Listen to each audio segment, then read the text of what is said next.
जय माँ गंधर्वपुरवासिनी। माँ पीताम्बरा बगलामुखी का आशीर्वाद आप सभी भक्तों पर सदैव बना रहे। भक्तजनों, अगर आप जीवन में बहुत परेशान हो गए, जगह जगह पूजा पाठ हवन अनुष्ठान, या यूँ कहें कि जिसने जो बताया आपने वही किया लेकिन परिणाम शून्य रहा है, तो आप माँ पीताम्बरा बगलामुखी की दीक्षा लेकर के स्वयं साधक बने और अपने जीवन में आने वाली समस्याओं को हल करें। देखिए, परेशान सभी है, दूसरों के भरोसे पर बिल्कुल भी ना रहे। स्वयं दीक्षित होकर के स्वयं साधक बने और अपनी साधनाओं के माध्यम से जीवन में आने वाली समस्याओं को हल करें। भक्तजनों, माँ के साधकों के लिए वर्ष में 4 बार नवरात्रि आती है और कहने को तो 5 नवरात्रियाँ होती है, लेकिन लोगों को 4 ही नवरात्रियों के बारे में पता है।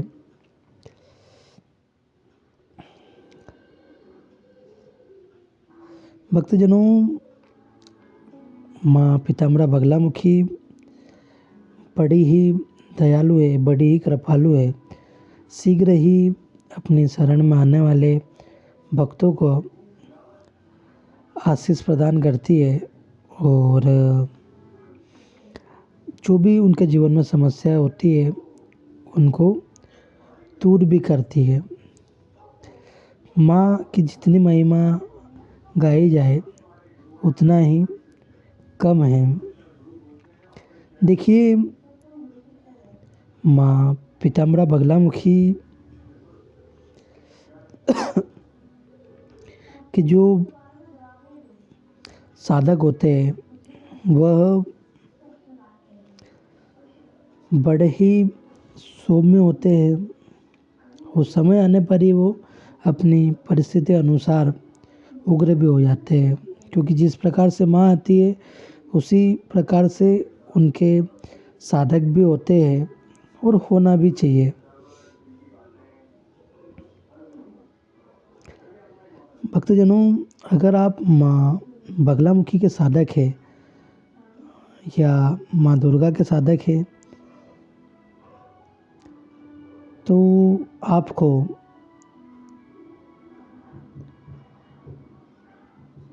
जो महाकाल संहिता में एक मंत्र है, यह बड़ा ही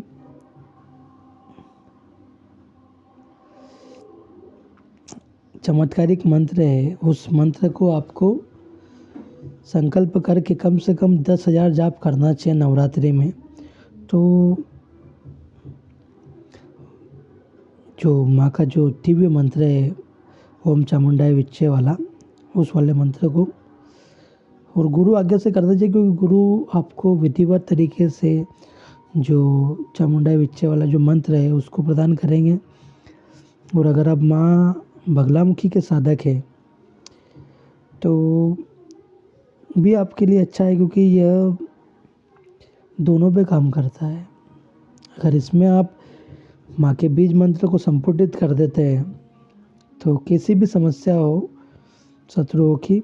शत्रुओं को नाश होना ही पड़ता है, रोगों का नाश होता है।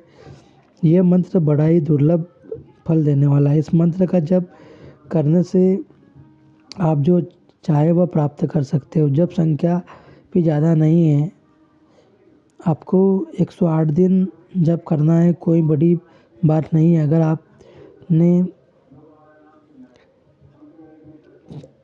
इसके अलावा आप इसको नवरात्रि में अगर करते हैं और अगर आपको 9 दिन भी समय नहीं मिलता तो आप इसको सप्तमी, अष्टमी और नवमी के दिन भी 3 दिन करते हैं, लेकिन आपको 3 दिन में 10,000 की संख्या आपको करनी पड़ेगी। ये इसका विधान रहता है। आपके पास 2 दिन है तो 2 दिन में भी आपको 10,000। कुल मिला के ये है कि आप नवरात्रि के किसी भी दिन इसको करें, लेकिन करना आपको 10,000 ही है। जब आप इसको 10,000 करते हैं तो निश्चित रूप से आपके जीवन में जो भी कष्ट है, शत्रु बाधा के, वो दूर हो जाते हैं।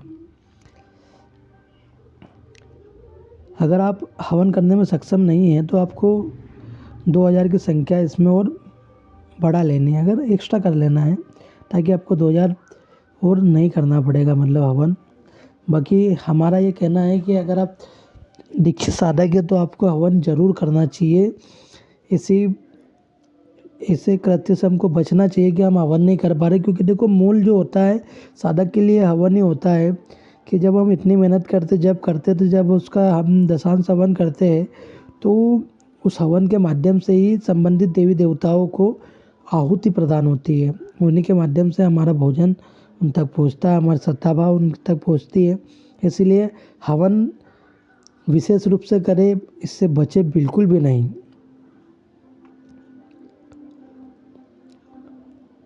और अगर आप हवन करते हैं तो आपको बता देता हूँ कि इसमें आपको काले तिल लेना है।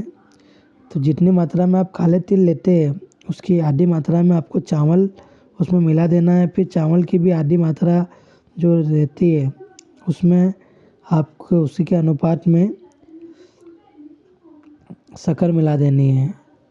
शक्कर मिलाने के बाद में आपको उसी अनुपात के अनुसार हल्दी डालना है और उसी अनुपात के अनुसार उसमें आपको गूगल डालना है। और फिर उसके बाद में आपको पंचमेवा डालना है। लक्ष्मी प्राप्ति के लिए आप बेलफल कमलगट्टा भी उसमें डाल सकते हैं। भगवती की प्रसन्नता के लिए उसमें अगर तगर जटामासी जैसी औषधियाँ भी मिला सकते हैं। अगर की लकड़ी होती है जिसे तोड़ करके कूट करके आप डालना होता है। यही वही तगर और की लकड़ी है जिसमें अगरबत्ती का निर्माण हुआ करता था।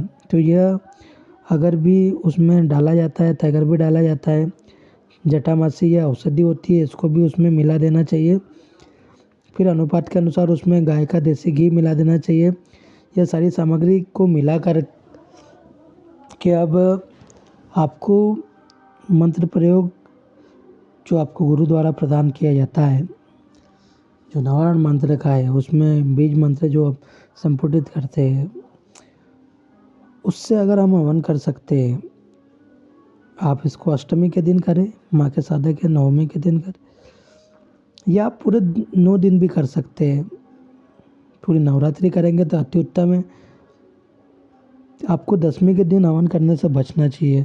प्रयास करना चाहिए कि नवमी या अष्टमी में ही आपका अनुष्ठान पूर्ण हो। इस प्रकार से आप हवन करें। अगर आपको शत्रु भी बाधा है तो शत्रु बाह्य होते हैं जो बाहरी शत्रु है, और आंतरिक भी होते हैं जैसे रोग बीमारी इत्यादि, ये भी हमारे शत्रु है। तो अगर आपको किसी प्रकार के शत्रु से पीड़ा है तो उस शत्रु के नाश के लिए आपको जो हवन सामग्री बताई है उस हवन सामग्री में आपको बेर की समिधा मिलानी है। अर्थात जो बेर होता है, बेर का फल होता है, उसकी जो लकड़ी होती है उस लकड़ी की समिधा में अग्नि प्रज्वलित करके आपको इसको साकल बना लेनी है। उस साकल का निर्माण करके उसमें हवन करना चाहिए। अगर आप स्वयं हवन नहीं कर सकते तो आपके गुरु के माध्यम से इसको हवन को संपन्न करवाइए, या अपने गुरु भाई के माध्यम से। लेकिन कोशिश करें कि आप हवन स्वयं करें पहले, तो आपकी जो भी समस्या है वो निश्चित रूप से दूर होगी। लेकिन इतना ज़रूर याद रखें कि कोई सी भी चीज़ तत्क्षण नहीं होती है, उसको समय लगता है। क्योंकि जितने भी हम मंत्र प्रयोग करते हैं उनको हमारे पुराने प्रारब्धों को ठीक करने में ही वो उनकी ऊर्जाएं खत्म हो जाती है। इसलिए निरंतर अपनी ऊर्जाओं का निर्माण करते रहें और साधना पथ पर गुरु मार्ग में हमेशा चलते रहें। और इस तरह से अगर आप बेर की लकड़ी के साथ में उसकी साकल्य बना करके बेर की लकड़ी के माध्यम से अगर आप हवन करते हैं तो शत्रु बाधा आपकी कैसी भी हो उसको खत्म होना ही पड़ता है। लेकिन आपको उसको क्रम अनुसार ही लेना होगा। आप ये सोचे कि हम क्रम अनुसार न ले तो वो फिर गलत है। और अलग अलग कामनाओं के लिए अलग अलग हवन होते हैं। जैसे पलाश की लकड़ी से भी हवन होता है। तो ये हमारे कार्य के ऊपर रहता है, हमें किस प्रकार से हम उसको करते हैं। और निरंतर आपको साधना पथ पर आगे बढ़ते रहना चाहिए। आपकी ऊर्जाओं का आपको निर्माण करते ही रहना चाहिए। क्योंकि जब तक आप इनकी साधना आराधना करते रहेंगे आपके जीवन में कैसी भी समस्या हो वो दूर होती जाएगी। बस आपको निरंतरता आपके जीवन में होनी चाहिए, चाहे वो मानसिक हो। आप मानसिक भी जाप करते रहेंगे, निरंतर करते रहे, आपके जीवन में सभी समस्याएं हल होने लगेगी। स्वयं साधक बने, स्वयं के हनुमान तत्व को जागृत करें, तभी जाके आप जीवन में सक्सेस हो सकते हैं। वरना जब तक आप दूसरों के भरोसे पे रहेंगे, जीवन में आपका कभी भी उद्धार नहीं हो सकता है।